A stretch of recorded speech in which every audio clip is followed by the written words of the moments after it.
Salut chers internautes, ravi de vous retrouver dans l'Acte Sport avec le duo Pape et Serre. Comme chaque semaine, vous aurez votre émission l'Acte Sport sur LFTV. Bonjour Serre.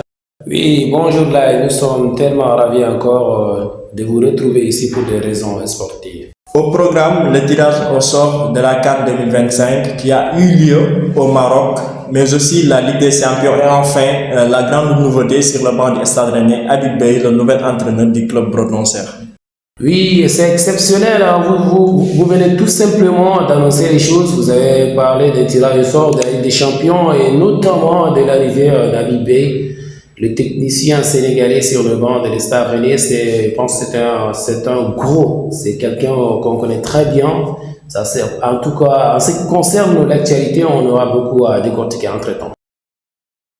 Commençons Serre par le tirage au sort qui a eu lieu à Rabat au Maroc. Après avoir vu les différents groupes, que pensez-vous des différentes poules et selon vous, quel est le groupe le plus relevé? Vous avez parfaitement raison. Nous savons bien que les tirages au sort ont eu lieu il y a cela quelques semaines au Maroc. Bon, au niveau des groupes, il y a des groupes qui sont équilibrés, à l'exception d'un seul groupe qui s'agit du groupe F. Là où tous les dangers se sont réunis au sein de ce groupe-là, c'est le groupe F. Bon, nous pouvons parler à l'exception du groupe F. On peut dire que dans certains groupes, c'est équilibré et que c'est jouable.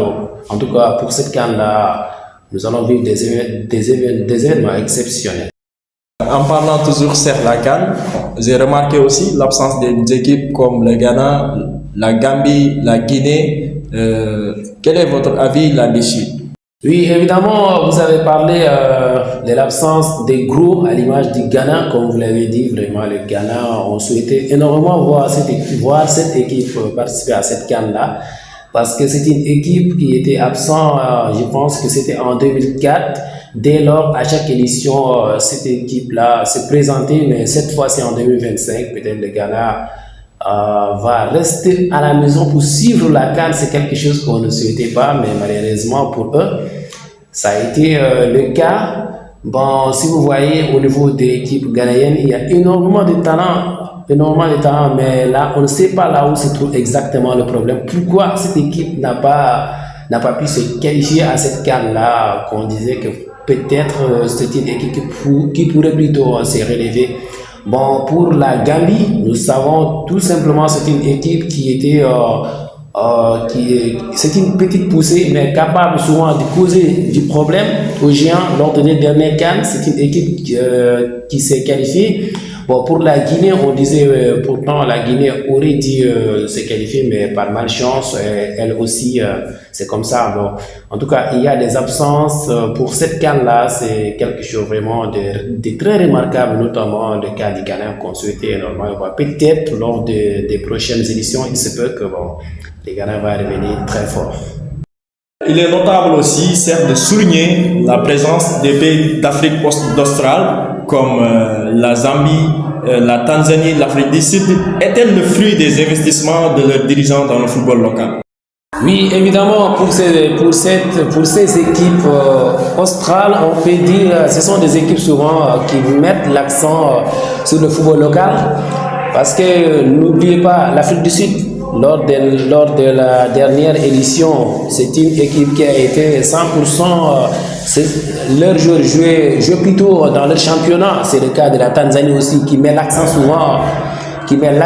sur son championnat, c'est-à-dire essayer de puiser le produit local dans le but d'innover le football africain. C'est ce qu'on voit. Et si vous voyez aussi le cas de la Zambie, c'est une équipe souvent, elle aussi, qui mettait toujours l'accent sur son championnat, c'est-à-dire son football local, pour apporter son fruit au niveau du football africain. Parce qu'il faut s'en rappeler, en 2012, l'équipe que le technicien français avait dirigé, Verena, bon, il avait misé sur le championnat avec des joueurs comme Mayuka, Katango et tant d'autres, et d'autres encore Calabar. Ce sont des joueurs qui jouaient dans le championnat local et ils ont eu même à aller titiller et causer du problème au Grand Côte d'Ivoire en 2012. Hein. Bon, je pense que le fait de miser encore sur l'équipe locale, bon, c'est un bénéfice, notamment lorsque vous allez aux compétitions africaines, il faut mettre l'accent sur ceux C'est ceux qui connaissent bien l'Afrique. Parce que souvent on a l'habitude de dire que l'Afrique aux Africains, ça c'est un terme qu'on utilise, mais dans le domaine du football, on voit, bon, ça c'est une bonne politique de mettre l'accent sur le football local dans le but de renforcer encore l'équipe nationale. C'est le cas pour ces trois équipes. On entame notre deuxième sujet consacré à la Ligue des Champions. La phase championnat de la Ligue des Champions est terminée, certes. On connaît désormais les équipes qualifiées en huitième, mais aussi les équipes barragistes comme le Real Madrid et Manchester City. Quel est votre ajustement sur cette nouvelle formule? Oui, là, le nouveau format de la Ligue des Champions, je pense que c'est un format qui est extrêmement difficile. Ici, les plus forts, ici, il n'y a pas seulement les plus forts qui peuvent qui peuvent saisir les chances, parce qu'il faut faire très attention. C'est un format selon lequel il faut être très prudent. Souvent, vous misez sur le gros en disant, oui, par exemple, le Real va s'en sortir, tant d'autres vont s'en sortir. Mais on a vu, ça a été une grande illusion de la part de ces équipes-là qui se croyaient le maître de la terre, alors qu'en réalité, si vous voyez les équipes du top 8, bon, ce sont des équipes de seconde zone, à l'image d'Aston Villa qui s'est qualifié, à l'image de Lille qu'on ne s'attendait pas, et tant d'autres équipes, Liverpool aussi qui a surpris tout le monde en étant le premier de ces classements-là, suivi du Barça qui n'est pas du tout surprenant parce qu'au début ça a été un peu difficile. Bon, pour les barragistes, il aura encore des matchs de piège. Il ne faut pas sous-estimer ces petites équipes-là parce que si vous voyez, il y a le PSG, Manchester City, le Real Madrid, il y a encore plutôt la Juventus et tant d'autres équipes aussi qui ont envie de se qualifier. Je pense que pour les matchs de barrage, ça sera tellement difficile puisque s'il y a encore si deux géants se rencontrent, automatiquement, je pense que ça sera l'élimination. Voyons voir ce qui va se passer entre-temps. On reste toujours sur la Ligue des Champions, certes. On peut avoir des affiches probables lors des matchs de la 16e de finale, comme le Real Madrid, Manchester City, ou bien le duel 100% français, Paris Saint-Germain, Stade Brestois ou Monaco. Quel est votre avis sur ça? Évidemment, pour les équipes barragistes, il y aura encore des matchs pièges, comme je l'avais dit tantôt. Parce que à l'heure actuelle, vous voyez, vous pouvez avoir un choc entre Manchester City et Real, ou bien Manchester City Bayern, ou bien Manchester City Celtic. Ce sont des possibilités de rencontre. Je pense que ces trois équipes-là, entre Manchester City, le Bayern Munich, Celtic et tant d'autres, peuvent plutôt se rencontrer. Mais attention, parce que s'il y a City Bayern, je pense que ça sera difficile de s'en sortir. Mais pour les autres matchs, pour les autres rencontres, vous voyez, vous avez tantôt parlé des possibilités de rencontres entre des clubs français, soit Paris Saint-Germain Monaco ou bien Paris Saint-Germain Brest. Tout à fait logique. Mais il ne faut pas sous-estimer ces équipes-là. Parce que moi, l'équipe dont je crains le plus, c'est l'équipe brestoise. C'est plutôt l'équipe bretonne qui avait surpris des géants ici à l'image de quelques qu'on pouvait citer. Donc, c'est une équipe selon laquelle le Paris Saint-Germain doit aborder avec prudence. Ce n'est pas dit que c'est un match de championnat. Non, ici, oui, ils sont dans le même championnat, mais ici, on joue plutôt le survie. Lorsque vous jouez le survie, si vous lâchez une petite chose seulement à cette équipe-là, vous êtes éliminé parce que si vous voyez à l'image de Manchester City aussi qui a connu quelques difficultés, donc lorsqu'il aura rencontré soit le CT Glasgow, soit le Real, il faut aborder ces matchs-là avec prudence. Donc ça va être extrêmement difficile à l'image de la Juventus de Turin aussi qui ne s'est pas encore qualifiée. Donc toutes ces grosses équipes-là, ils n'ont pas droit à l'erreur parce que si vous faites une petite erreur, c'est fini pour vous parce que ici, c'est une deuxième chance qu'on les offre parce que les matchs du barrage, ce sont des matchs de deuxième chance. Si vous n'apportez pas avec prudence, là, je pense que c'est terminé. Donc, nous allons vivre encore des événements exceptionnels dans les sports. En parlant toujours de la CAN 2025 qui se déroulera au Maroc, on va se focaliser sur le groupe D du Sénégal, mais notamment le groupe F aussi du Cameroun, mais aussi de la Côte d'Ivoire, Mozambique et Gabon. Certes, quel est votre ajustement? Quels commentaires en faites-vous de ça? Oui, évidemment, là, vous avez parfaitement raison. Vous avez souligné tantôt des groupes parce que si vous voyez, on va s'intéresser du groupe du Sénégal. Là où on retrouve le Sénégal, le Bénin, le Botswana et encore cette équipe de la RDC, une grande nation de football. Vraiment, là-bas, je pense que c'est équilibré pour le Sénégal. Nous aurons des chocs exceptionnels, même si à chaque fois on rencontre le Bénin devant nous, toujours ça tourne ainsi. Bon, une fois rencontré la RDC aussi, c'est un géant. N'oubliez pas que cette équipe est allée jusqu'au dernier carré de la dernière édition. Bon, c'est une équipe qui est devenue une grande équipe à l'heure actuelle. Il y a énormément de joueurs à l'image de Yohan Wissa et tant d'autres encore, Cédric Bakambu et tant d'autres qui pourront faire la différence. Bon, donc je pense que le Sénégal aura un sacré client, plutôt son ami. La RDC, là-bas, bon, c'est abordable pour le Lion de la Teranga. Mais le groupe F, c'est là où se trouve le danger parce qu'au niveau de chaque groupe, il me semble que les choses sont équilibrées. Mais en ce qui concerne le groupe F, là où vous allez retrouver la Côte d'Ivoire, le Cameroun, le Gabon et encore la Mozambique, vraiment, ça va être entre ces trois géants-là. Ça sera la bataille du siècle parce que si vous perdez un match ou si vous faites deux matchs nuls, pour moi, je pense que pour s'en sortir, ça sera difficile. Donc, la Côte d'Ivoire étant tenant du titre doit faire très attention, essayer encore de conserver son titre parce que si vous voyez, la Côte d'Ivoire était sortie lors de la dernière CAN, meilleur troisième de son groupe. Donc, ça lui servira encore de leçon. Il ne faut pas sous-estimer certaines équipes parce que si vous voyez, une certaine équipe guinéenne l'année dernière a causé du problème à la Côte d'Ivoire. Donc, cette fois-ci, la Côte d'Ivoire va aborder ces matchs-là avec prudence pour ne pas tomber dans le piège du passé. Donc, avec un certain Gabon encore qui est en train de faire de son mieux pour retrouver son niveau en Afrique. Pour le Cameroun, il y a encore quelques changements des joueurs. Il y a des jeunes qui arrivent à l'image de Carlos Baliba, à l'image de Brian Bemo, etc. Et tant d'autres qui se trouvent là-bas. Bon.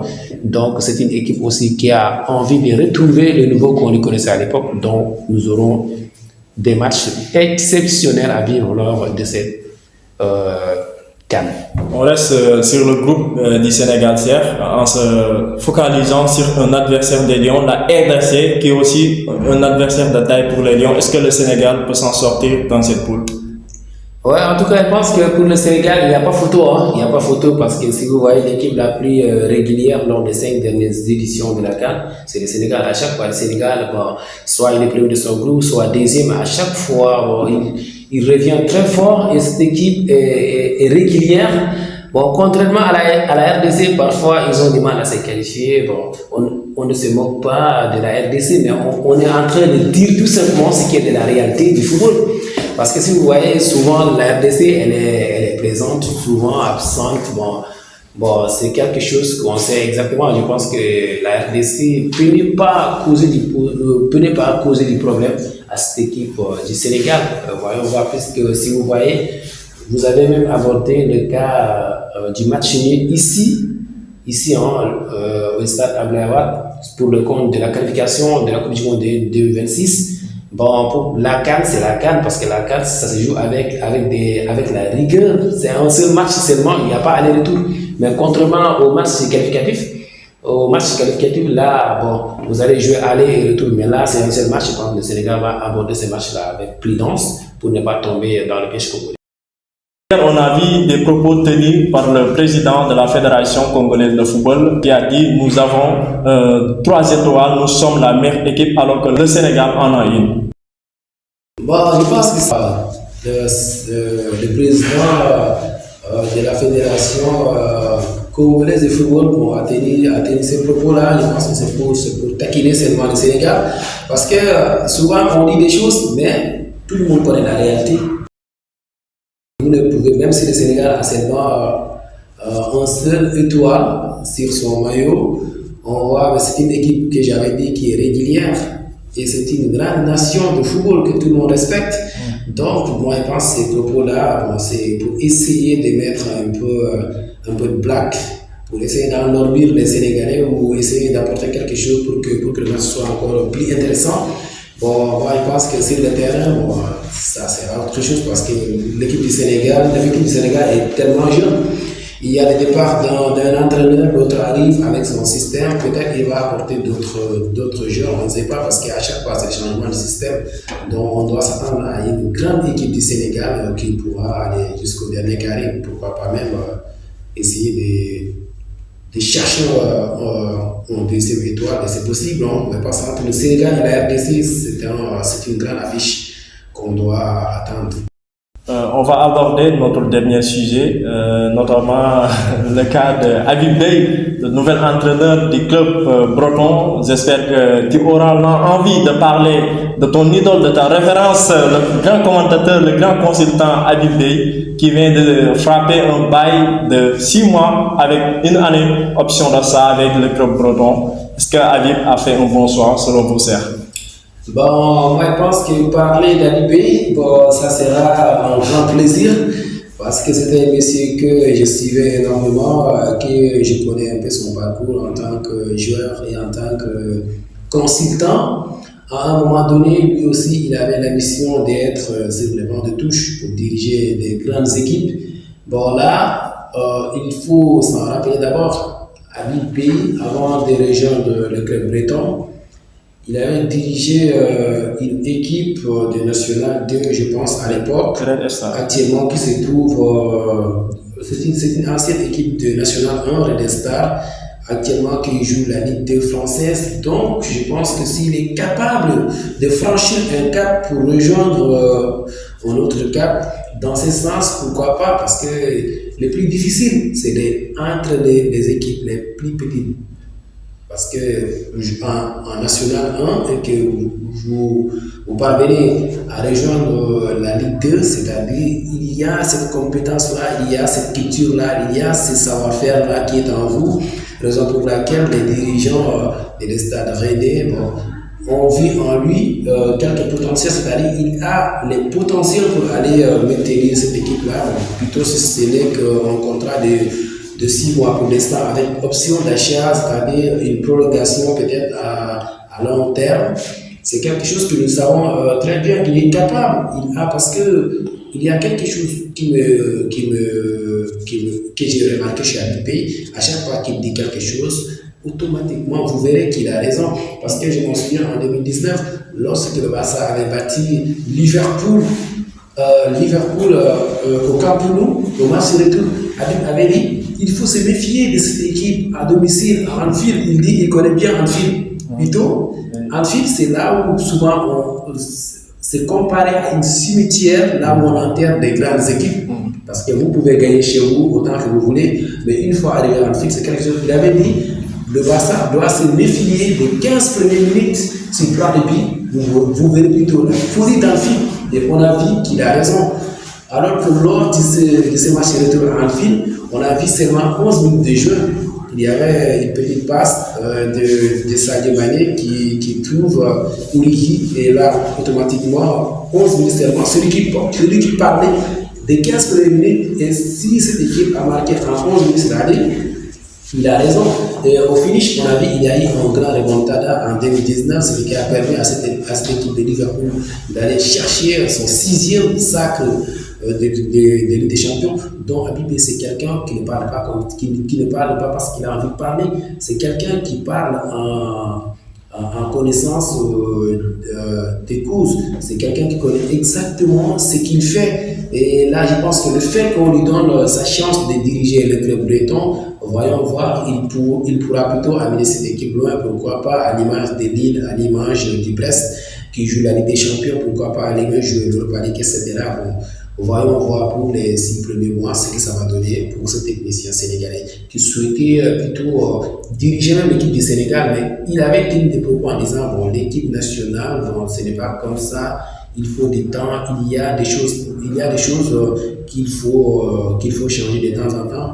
Concernant les clubs, pour les clubs, ça demande plutôt des réactions immédiates, c'est-à-dire votre équipe est menée sur les champs. Maintenant, vous allez chercher les clés du match pour essayer de renverser la tendance. Bon, pour Habib Beye, je pense qu'il y a tous les potentiels d'un entraîneur pour amener cette équipe rennaise au haut niveau. Comme dit la CMDCR, on lui souhaite bon sens pour son nouveau club avec le Stade Rennais. Mais le duo Paul Tucriel Habib Beye va nous manquer, nous les amoureux, nous les fanatiques du Canal Plus. Ouais, c'est ça. En fait, c'est ça. C'est exceptionnel. Parce que Habib Beye, souvent, quand vous l'entendez, souvent, il y a certains supporters, il y a certains fans d'Habib Beye qui disaient la Ligue des Champions sans Habib Beye ou Premier League sans Habib Beye, pour moi, c'est bon. D'une part, on peut dire ça sera une perte pour le reportage parce que pour associer les deux travaux, ça sera tellement difficile. Bon, peut-être c'est son ambition, c'est son rêve de devenir entraîneur. Bon, on doit tout simplement respecter le rêve d'Habib Beye parce que c'est ce qu'il rêvait à l'époque pour devenir un entraîneur du haut niveau. Maintenant, il me semble que ces rêves sont en train de se réaliser petit à petit. Bon, même si du côté du canal aussi, on sait à chaque fois son voix plutôt nous laisse éblouir souvent. C'est la réalité, on doit accepter qu'il y a de la réalité, même s'il va manquer encore à ses fans pour les Premier League et notamment la Ligue des Champions. Voilà, chers amis, c'est la fin de cette émission, certes, mais nous vous préparons aussi des surprises pour la finale l'ASC Diambar vs l'ASC Sahara. Oui, évidemment, nous sommes tellement ravis encore de vous rejoindre ici, de parler des sports en général. Je pense que cette fois-ci, vous avez annoncé un grand événement qui s'agit du football local ici au niveau du Djolof, notamment à Dara.